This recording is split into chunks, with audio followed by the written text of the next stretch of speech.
Hello বন্ধুরা, দেখো তোমরা আমি এই ড্রেসটা মনার জন্য বানিয়েছি। এটা আমার একটা জাস্ট কুর্তি ছিল, সেই কুর্তিটা কাটিং করে মনার জন্য এই ড্রেসটা আমি বানিয়েছি। কেমন হলো তোমরা অবশ্যই জানাবে।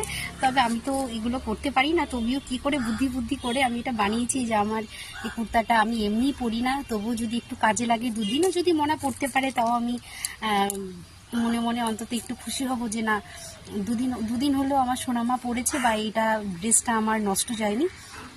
দেখো সুন্দর করে পেছনটা তোমাদেরকে দেখাই। এই দেখো, আমি কিন্তু নিজের হাতে বানিয়েছি। এটা কাটিং করেছি আমি, সম্পূর্ণ সেলাই আমি করেছি, সব সেলাই করে আমি এটা। তুমি একটু তাকাও শোনা, একটু বলো কিছু। বন্ধুরা, আজকে আমার মা একটা কুর্তা ছিল, সেই কুর্তা দিয়ে আমার মা একটা জামা বানাচ্ছে সুন্দর দেখে। এই যে দেখো কত কিছু দিয়েছে।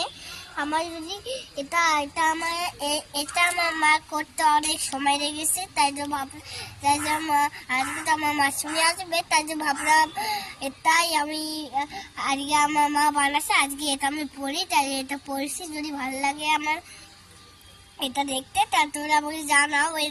এটা আমার মা অনেক সুন্দর করে বানাচ্ছে। এই জামাটা অনেক ভালো লেগেছে। নিচে প্যান্টও আছে, নিচে একটা প্যান্ট আছে, একটা প্যান্ট আছে। কিন্তু জামা নেই এই ভিতরটায়।